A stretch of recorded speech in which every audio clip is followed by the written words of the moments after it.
게리 체프먼의 5가지 사과의 언어. 두 번째, 사과의 언어. 책임 인정. 내가 잘못했습니다. 레리 사장은 말수가 적은 편이지만 어느 날 인내의 한계에 도달했다. 그래서 한 종업원을 호되게 나무랐다. 그 내용은 옳았고 필요했던 것도 사실이지만 그는 화를 내며 신랄하게 말했다. 마음이 편치 않았지만 내가 한 말은 사실이며 그 사람은 지적당할 필요가 있어. 그는 내가 멍청이가 아님을 알 필요가 있어라고 자신에게 말했다. 제이는 약속을 잘 기억하지 못하는 버릇이 있었는데 주말 약속은 특히 그랬다. 주말에는 달력을 보지 않는 경우가 종종 있었기 때문이다. 그날도 모임에 지각했다. 도착했을 때는 모임 순서가 이미 절반가량 진행된 후였다. 제인의 머릿속에는 모임 시간을 착각한 여러 이유들이 스쳐 지나갔다.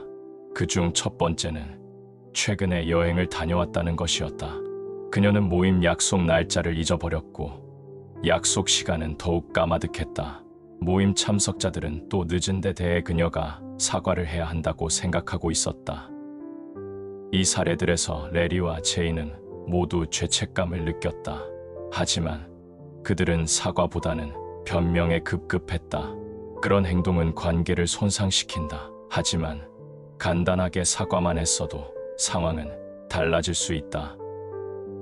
사과란 자신의 행동에 대한 책임을 인정함을 뜻한다. 그러나 사람들은 종종 사과하기를 꺼린다. 내가 잘못했어 라고 말하는 것이 왜 그처럼 힘들까?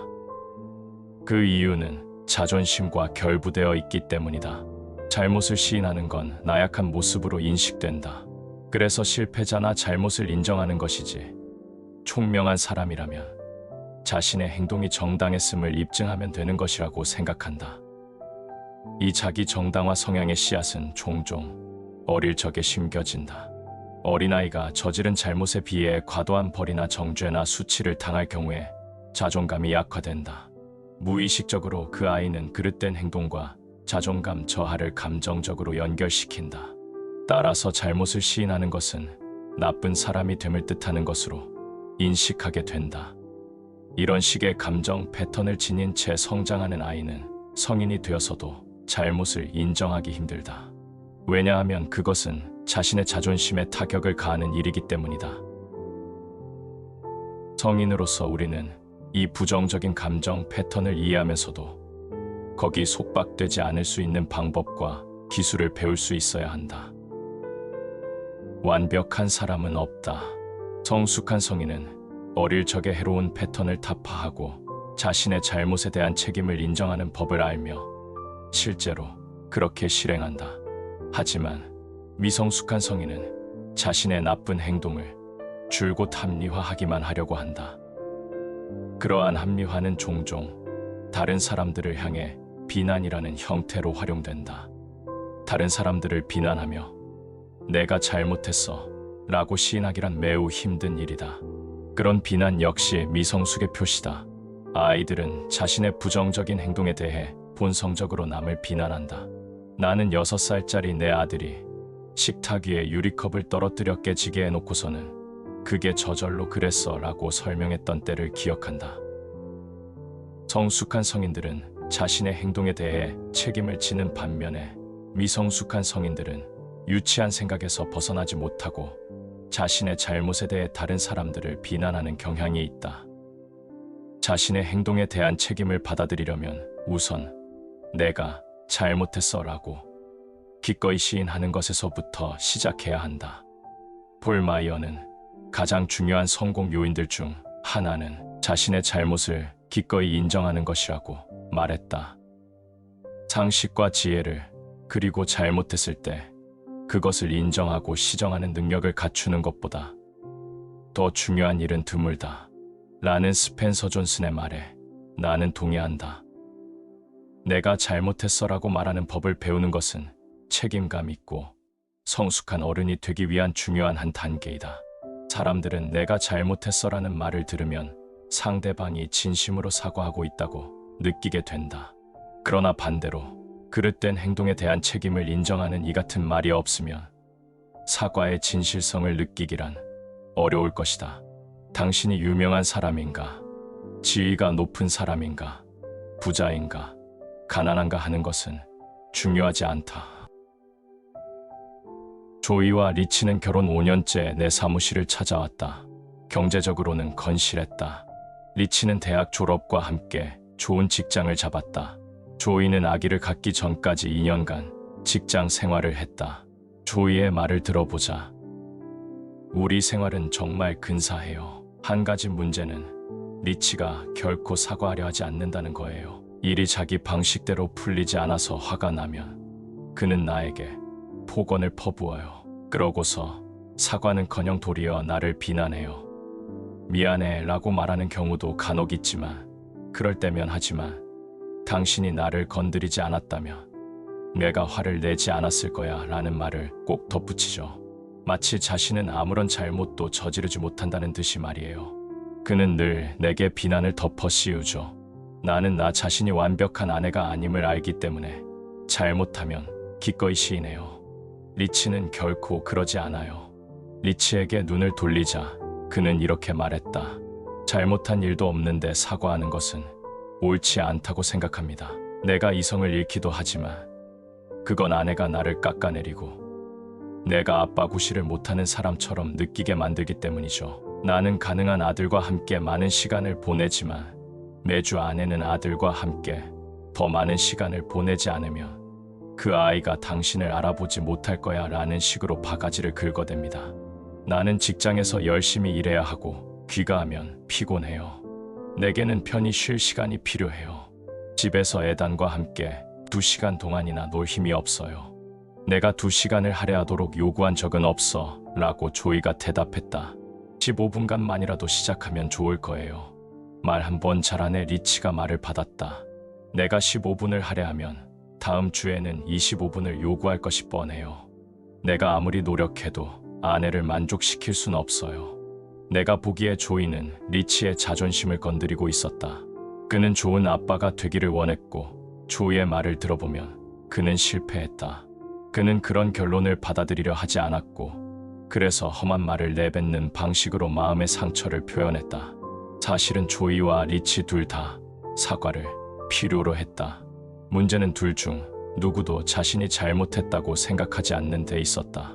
마음의 상처나 분노로 인해 관계가 손상될 때에는 늘 사과가 요구된다.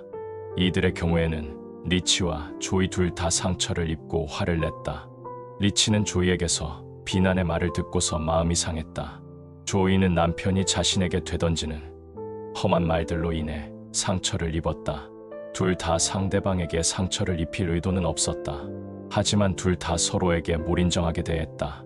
첫 상담을 마무리하면서 나는 다음 주에 리치와 따로 만났으면 한다는 뜻을 전했다. 그 다음 주에는 조이와 만날 참이었다.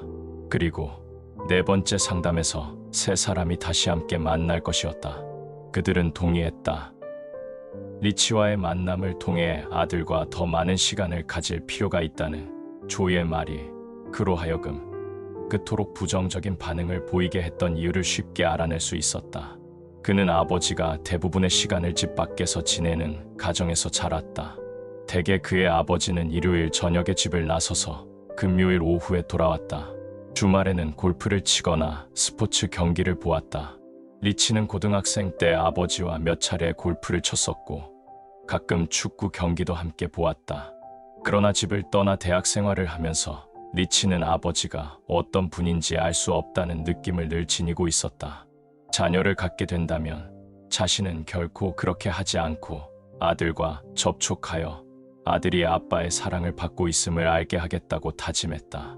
그의 분노 뒤에 숨겨진 감정은 성공적인 아빠가 되려는 깊은 갈망이 있었기 때문에 부이의 비난에 깊은 상처를 받는 것임을 인지하게 되었다.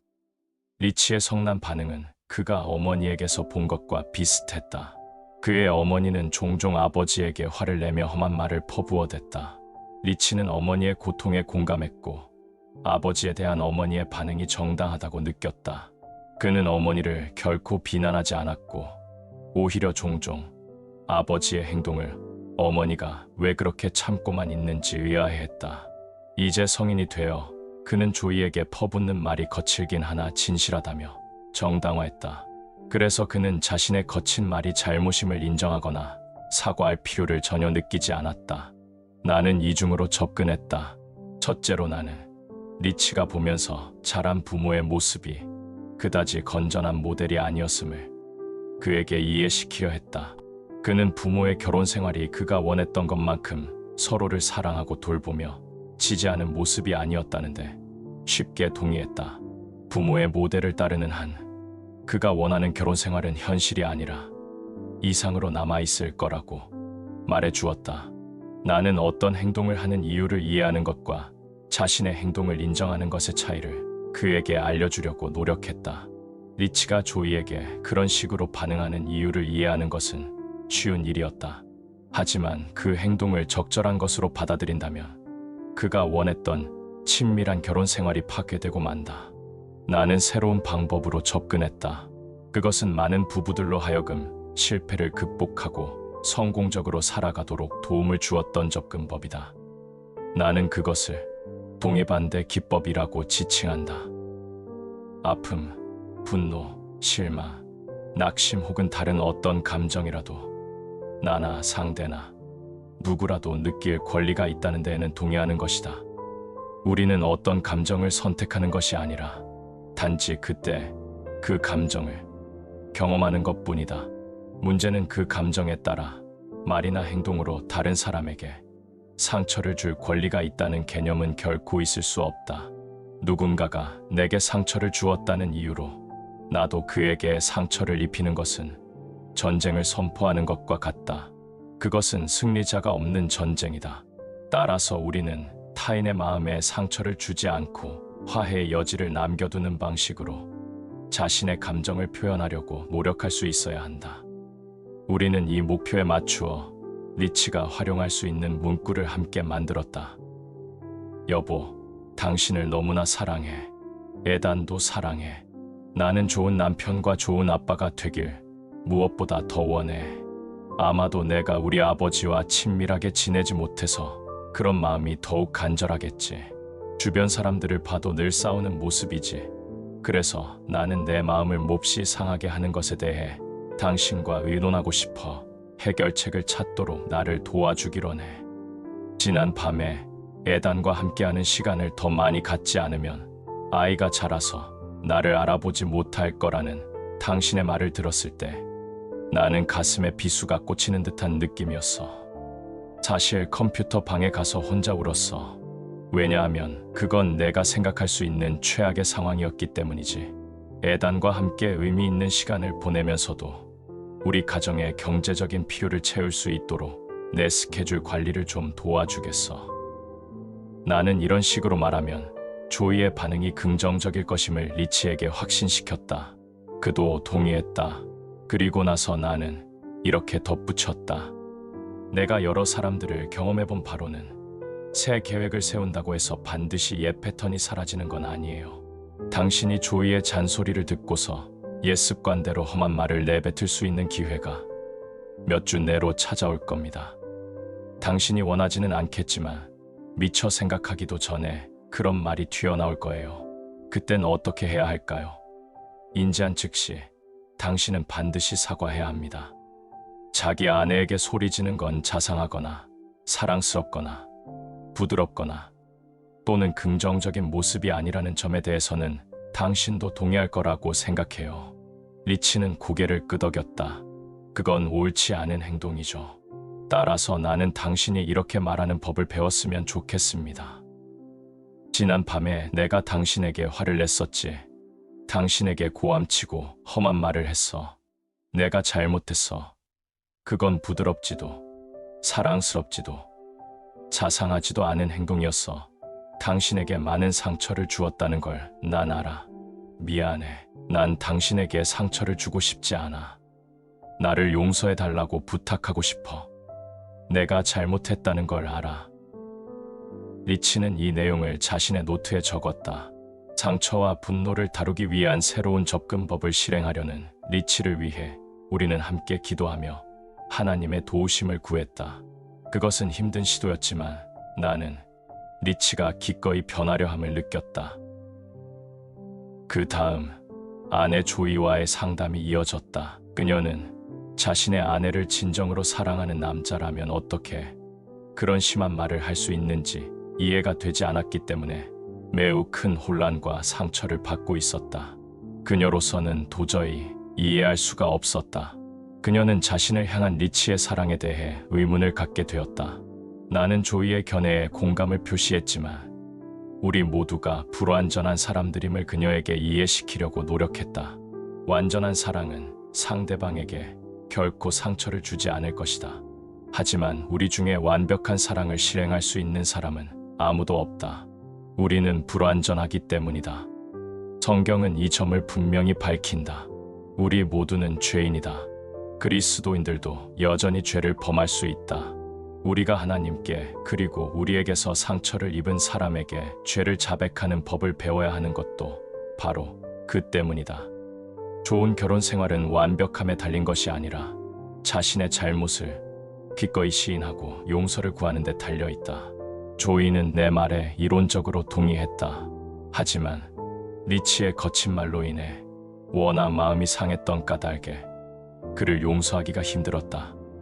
용서와 화해에 있어 사과가 필수적이라는 점에 대해 나는 그녀와 같은 생각이었다. 나는 진정한 사과라면 어떤 말을 듣고 싶은지를 그녀에게 물었다. 난 단지 당신에게 상처를 줘서 미안해 라고만 말하는 건 원치 않아요. 나는 그의 행동이 그렇담을 그가 인정하길 원해요. 그가 행동이 너무나 심한 상처를 주거든요. 어떻게 사과도 없이 그냥 휙 나가버릴 수가 있어요.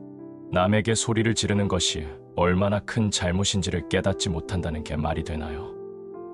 나는 조이에게 리치 가문의 정서적 역학관계를 그리고 좋은 아버지가 아니라는 그녀의 지적이 그에게 그토록 깊은 상처를 주는 이유를 설명하려고 노력했다. 그 지적이 최소한 그녀의 관점에서는 사실일 수도 있었지만 그에게 있어 그것은 그의 영혼 속에서 폭발하는 언어폭탄과 같았다. 그의 어머니가 종종 그랬듯이 그 역시 험한 말로 반박하는 게 자연스러운 반응이었다. 하지만 그런 어머니를 모델 삼아 성장한 그가 변할 수 있을까요? 하고 조이가 물었다. 그게 사람의 놀라운 점이죠. 라고 내가 말했다. 우리는 변할 수 있어요. 하나님의 도우심에 의지할 때는 특히 그렇죠. 나는 리치가 진실하다고 그리고 그 자신을 더 잘 이해하기 시작하고 있다고 믿어요. 또한 나는 당신도 장래에 괄목할 만한 변화를 보게 될 거라고 믿어요. 조이가 에단과 함께 보내는 시간에 관해 남편에게 언급할 때 어떻게 하면 그의 자존심을 건드리지 않고 긍정적으로 말할 수 있는지에 대해 얘기하면서 대화를 마무리했다. 나는 리치에게 구체적으로 부탁한다면 비난투로 들릴 가능성이 더 적을 거라고 제의했다. 그리고 리치에게 부탁할 수 있는 말들을 생각해 보았다. 다음은 그 내용 중 일부다. 내가 식사 준비하는 동안 당신은 에단과 함께 게임을 해줄래요? 식사 후에 우리 셋이서 산책하러 갈까요? 오늘 밤에 당신이 에단을 좀 씻겨줄 수 있겠어요? 내가 에단 목욕물을 데우는 동안 아이에게 책을 좀 읽어줄래요? 조이는 불평보다는 구체적인 부탁을 생각해 내고 있었다. 내가 조언을 덧붙였다. 리치가 아들과 함께 어울릴 때마다 그에게 긍정적으로 말해주세요. 아빠 역할을 근사하게 해줘서 너무 뿌듯하다고 그에게 말하세요. 식사 준비를 하는 동안 에단과 함께 놀아줘서 너무 고맙다고 말하세요. 하나도 놓치지 말고 하나하나의 감사를 표현해 보세요. 리치는 좋은 아빠가 되고 싶은 갈망으로 가득하므로 당신이 그를 인정할 때 그의 자존심을 세워주고 있는 거예요. 또한 당신은 부부 사이의 긍정적인 분위기를 조성하고 있는 겁니다. 리치는 가끔 조이에게 거칠게 말할 때면 내가 잘못했어라고 말하는 법을 배웠다. 또한 조이는 남편의 아빠 역할에 대해 무심결에 부정적으로 말할 때면 내가 잘못했어. 당신 마음을 아프게 해서 미안해라고 말하는 법을 배웠다. 상담 과정에서 리치의 주요 사과의 언어가 미안해임이 밝혀졌다. 조이가 이렇게 말하면 리치는 그녀를 기꺼이 용서했다. 반면에 조이의 주요 사과의 언어는 내가 잘못했어였다. 그녀는 리치가 자신의 험한 말이 잘못임을 알기를 원했다. 그녀가 진실한 유감 표명법을 배우고 그가 자신의 그릇된 행동에 대한 책임을 인정하는 법을 배웠을 때 그들의 결혼 생활에 큰 진전이 있었다. 그리고 그들은 서로에게 그 점을 말로 표현하는 것을 배웠다. 자신의 행동이 그릇됨을 인정하는 것을 사과의 가장 중요한 부분으로 여기는 사람들이 많다. 진실성이란 자신의 행동에 대한 책임을 인정하는 것이다. 진실을 중요시하는 사람들에게는 자신의 행동에 대한 책임을 인정하는 사과의 언어를 듣는 것이 사과에 있어 가장 중요한 부분이다. 그것이 사과의 진실성을 확신시켜주기 때문이다. 당신이 다른 이들에게 사과의 진실성을 전하고 싶다면 다음과 같은 표현들을 사용할 필요가 있다. 내 행동이 그릇되다는 걸 알아요. 변명하고 싶지 않아요. 솔직히 내 행동이 이기적이고 그릇되었어요. 내가 큰 잘못을 저질렀어요. 행동하기 전에 생각부터 했더라면 좋았을 거라고 봐요. 내가 한 일은 옳지 않아요. 내가 당신에게 말하는 방식이 잘못이었어요. 거칠고 진실하지 못한 모습이었죠. 나를 용서해 주길 바래요. 이번 강의의 결론을 맺자. 누군가에게 당신이 상처를 주었다는 사실을 깨닫게 되었다면 즉시 사과하라. 자신을 합리화하려는 생각을 경계하라. 다음 강의를 기대하며 이 강의를 마치도록 하자.